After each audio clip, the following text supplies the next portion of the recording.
So if you raise your eyebrows all the way for me, and just keep this perfect and relax. So we have a little bit of movement right here, which in females' case we don't want to put too much because it can drop the eyebrow.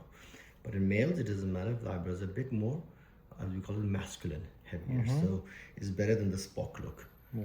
Raise your eyebrows here again and relax. What I'm doing here is putting micro drops.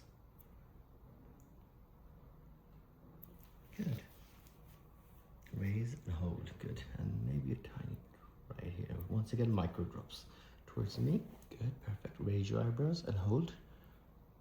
Tiny bit. A little bit more. Little bit more and a little bit here. Raise. Good.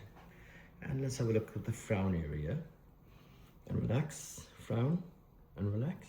Frown. So the corrugator in the middle seems quite paralyzed. However, the lateral corrugator is still moving quite a bit. Frown. Relax. And frown. And relax. And frown. So you put your finger here, guys, and then frown. When I ask him to frown, I can feel the tug of the muscles. I feel nothing here. I feel more here. So I do put micro drops on that too. And frown again, sir. And relax. That way you're not over-treating an already treated area. Good. Smile. And look all the way to your left, sir. And smile.